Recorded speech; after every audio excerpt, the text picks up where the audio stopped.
And here with Woodrow Wilson, Coach Street Sarrett, and Street, obviously, you lost. I know last year, offensively, we'll start there. You lost some key pieces, two key pieces, for it to north-south earlier this earlier this month. How do you expect to replace those guys?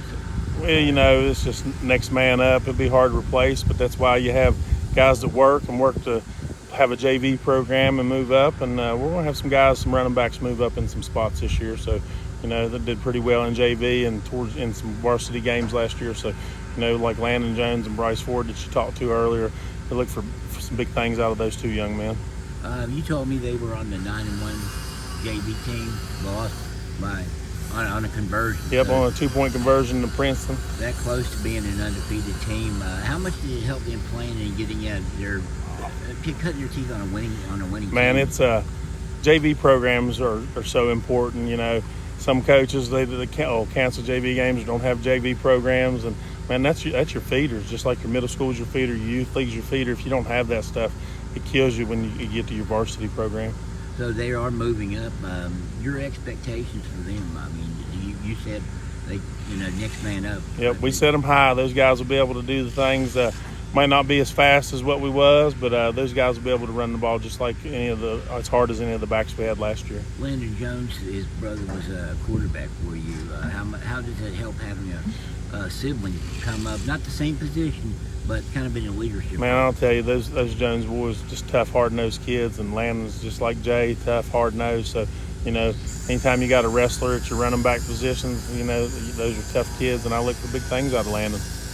He said he's going to be a middle linebacker too, which is, as he said, quarterback of the defense. So yep. You're getting a quarterback out of the Jones family yep. on each end of the ball. That's it. And you expect him to excel the same way? Oh yeah, very intelligent, straight A student. So when you got a kid like that on defense, he can make checks for you and make sure people are lined up and makes your defense better. You're going to a 4-3, I think. Yeah. 4-4. Was that personnel-wise, or just something you saw, or you think you need to do? Something I needed to do, and I've dabbled in a 4-3 before in my career, and we just went and researched it in off season and got with some people that are pretty good with it, and just learn it, and we're just getting it in and just trying it out. How's it looking so far? I mean, looking I know good. it's shorts, but looking good. We're in t-shirt and shorts. Everybody looks good in t-shirts and shorts. We're just trying to develop our young kids that are coming up from our middle school and teaching them our ways, the way we do things here, and just our systems and offense and defense and special teams, and just like we say every day, we're just trying to get 1% better. Landon Jones, kind of a big strapping kid. Bryce Ford, a little smaller. Those two, they complement each other well. They complement each other. And linebacker. Yep, I mean just kids that like to get in that weight room and push themselves. So they're here every day. They never miss, and they bleed Blakely football. For yourself, it's a new era. This transfer rule has come down. Now, what are your feelings on it? I tried to ask you. I'm asking all the coaches. I'm gonna tell you, man. It's kind of like people on a scavenger hunt. Kids are scavengers, and they're scavenging around looking for the biggest and better thing for instant success. Coaching's coaching. Coaching's developing kids that have been in your program, not scavenging a kid from another program. And anybody can coach that all-star AAU team, and it takes away from the community, man. I read an article there the other day. Nate Tanner from Parkersburg South hit it right on the head, man. It's kids you grow up with your whole life, and you go to war on Friday nights, and you're playing for your community, and you lose that community feeling. If you grow up in the town, man, and you played all the way up, and then all of a sudden they tell you can go somewhere else, well, that's an easy thing to do when things get difficult, and that translates into life. I mean, when you're married, it's tough being a husband. When you're a dad, it's tough being a dad, man, raising those kids. You don't get to hit the transfer portal on your kids or your wife. And so it's going to be tough in your job, and you got to have a job when you get older. And ultimately, at the end of the day, I don't think we're teaching kids that's going to help them be successful in life. You're just teaching them when things aren't going your way, or things are tough, or you see instant success with this company. I want to get over there, and grass isn't always greener on the other side. Is all I'll say on that. But it is what it is, and we'll have to adjust to it. And I like kids that grew up in Beckley and are from Beckley and love to put that maroon and white on. As far as it seems like one thing that is a positive for all the coaches. You're getting more time to work with the players. Well, I tell you what, that is good. The 32 flex days coming, and you know, you can work with them anytime. And with that, you know, with the 3 weeks in June over the past year, man, you're taking kids' summers. I think sometimes, and I'm guilty of it, you get caught up and you're wanting to get this in, and man, you end up taking a kid's summer. So now you really got some flexibility to do some things and let the kids enjoy being a kid in summer. Because, man, in this day and time, a lot of kids, it ain't about their summer, it's about them working, and they got to work. And I mean, we've got a ton that want to work and have to work, not just because they want to work to pay for their car. I mean, they're helping work to help at home and do things, and you know, and people got to understand that. And I think this will help us out a lot with that. Last year, you had a stable of running backs. Everybody know you could have ran 6, 7 guys out there, and often did, and often got this different results weekly.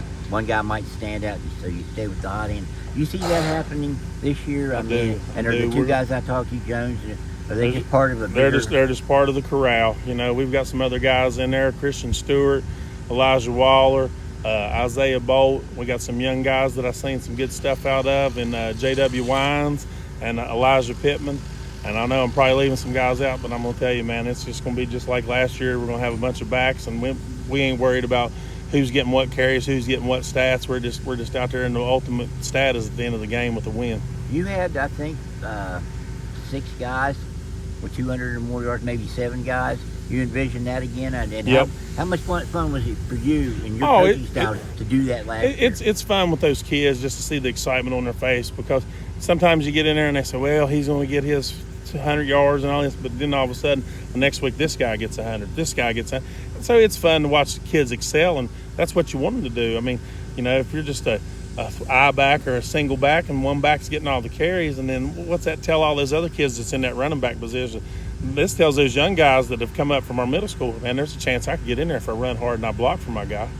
Are you, if you had one guy that was a feature back, it seemed like all your running backs are kind of close together. They've all got the talent. Yep, they're all right there. If you had one guy, would you do that, or do you do this because you like? Could you get one of those guys to be that feature guy? Oh yeah, I mean, like last year, if we wanted to, we could have made Matt Moore our feature guy and just fed Matt the ball over and over and over. But man, I like to see kids have success, and you know, Tale had a bunch of success, and I look for that with Landon and Bryce and Isaiah Bolt and those guys. I mean, just to watch them run and get a touchdown and see the look on their face when they come off the field, and you know, you spread the wealth. Spread the wealth. So this is about you. This is your style, not yeah.